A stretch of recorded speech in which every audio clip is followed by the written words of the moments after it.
So today's video is going to be part 2 of a video I made last month that was all about playing chord melody guitar.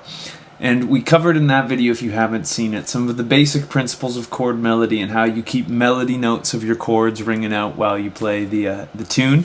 And in today's video, we're going to look at 3 different ways that we can approach kind of adding some more depth and adding some more flavor to said chord melodies.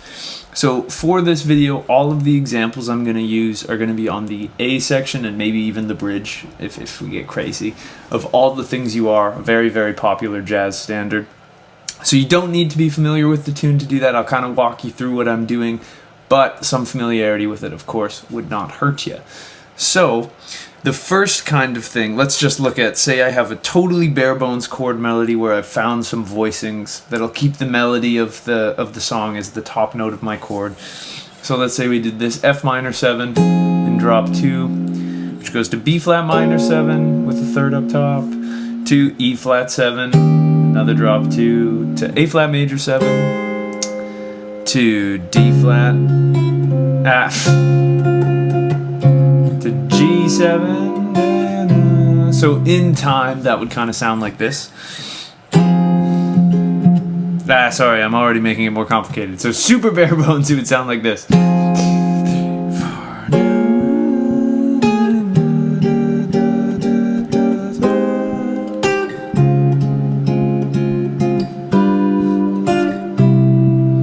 Nothing wrong with that. It's super pretty, it's clear, you can hear the melody, you can hear the harmony.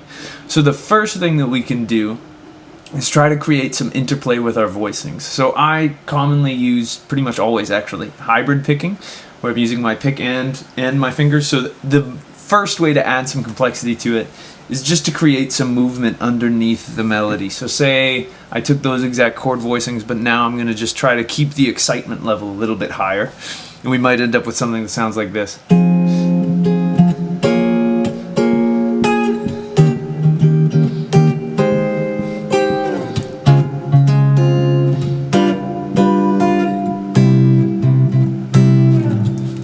So there, I'm literally using the same voicings. I'm just trying to create a little bit of bounce and texture with it.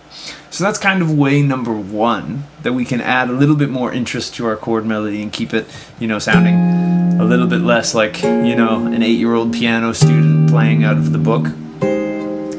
Now the next way we're going to look at this is we're going to see if we can add some extra chords into this that'll make it sound more interesting. So the first thing that I love to do with this is trying to find bits where it might feel natural to put, we call this technique chromatic planing, and that sounds very fancy and difficult, but really what it means is you're going to put the same chord as the one that you're about to play, but you either approach it from a semitone or a whole step to a semitone, then down, above or below the chord, just to create a little bit of interest. And this technically doesn't necessarily jive with music theory, so you don't need to be super careful with how the chords fit.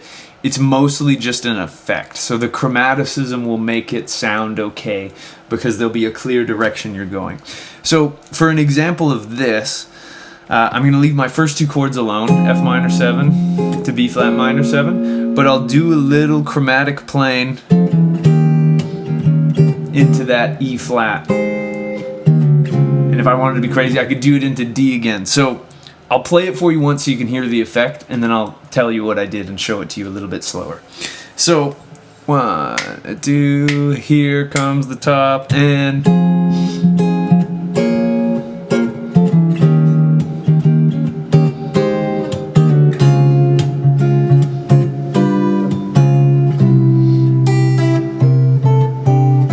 I got fancy and put in some extra notes up top there. But, so what I did, and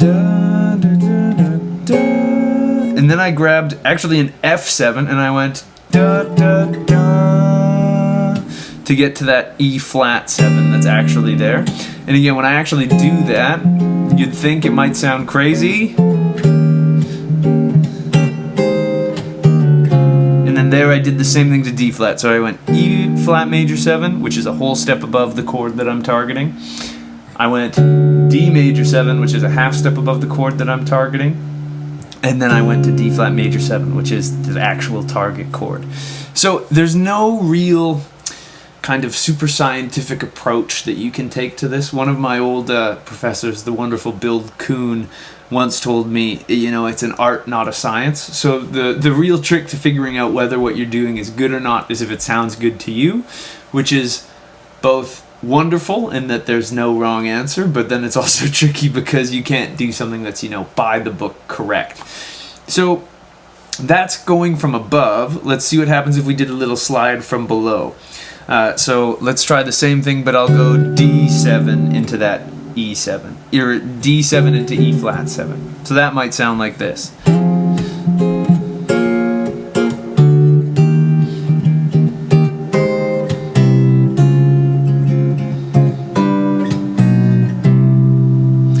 And then further on this planing idea, this is an example. So the way that this tune works, when we end on that C major 7, we're actually hanging there for 2 bars. So we have a harmonic rhythm, which just means how fast the chords are changing. At the start of it, we're only doing 1 bar per chord, or 1 chord per bar. So F minor 7 for a bar, B flat minor 7 for a bar, E flat 7 for a bar, A flat major 7 for a bar, D flat major 7 for a bar, G7 for a bar, and then we end up on C major 7 for 2 bars. And this also comes at the end of a phrase. So one thing you can do if you're on a chord for more than a bar, or if it's that end of a phrase, to kind of keep the excitement going, we can do a different kind of planing that is commonly referred to as diatonic planing. And so this is different than chromatic planing, where again, chromatic planing, I literally just it's chromatic. And if we do diatonic playing, we're going to play the chords that are in a key. So it's the same idea, but when I get to that C major 7, I could go C major 7, D minor 7, E minor 7, D minor 7 to create a little bit of dialogue there and not just let the tune die. So just to give you an example, I'll play the A section once, and I'll just end on C major 7 and hang out on it for the 2 bars. And then I'll try it again and show you it with diatonic planing, where I'm just playing chords, thinking of that C major 7, I'm treating it for a second, those 2 bars, as if I'm in the key of C minor 7, and I'm just playing 3 chords from that key. But so here it is without diatonic planing involved. We go 1, 2, then. Why not?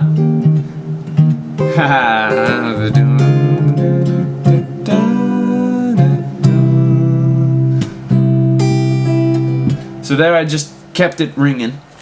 Now here I'm going to do it with a diatonic plane, and you'll see the kind of excitement and propulsion it can provide into this song's B section here, where if I go...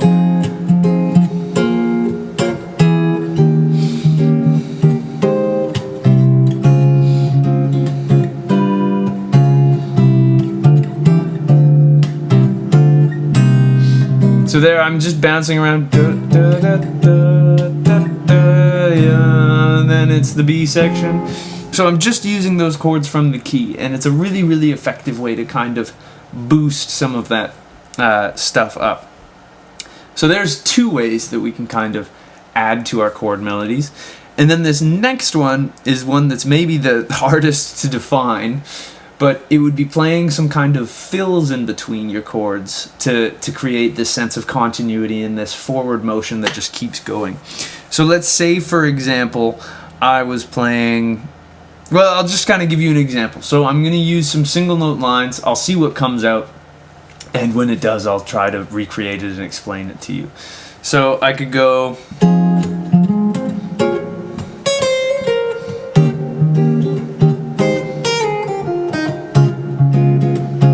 and I threw in a bad chord.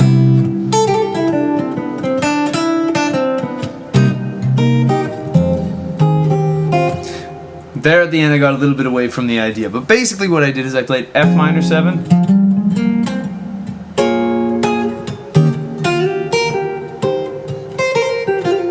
with there I'm just playing notes. So when I'm playing these chords over F minor 7, I played some solo-y lines that kind of expressed F minor 7. There I kept it below the chord, so it's almost like if you were a piano player, you can think of the melody at the top of the chord as your right hand, and then your left hand maybe does some cool stuff in the bass, so I went...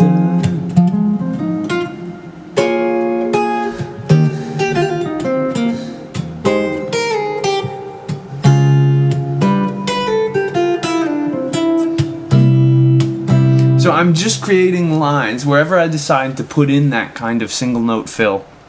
I'm thinking about what the chord is, and I'm almost treating it like a short burst of what I would play if I was soloing, maybe. Or if you think to some, like Billie Holiday, someone who I always think of when it comes to doing stuff like this, where she has a bunch of recordings with the phenomenal saxophonist Lester Young, Prez, and when she'll sing the melody, so if you're singing, you are the promised kiss of springtime, da da da, makes the lonely winter seem long, boom, ba da da da da da.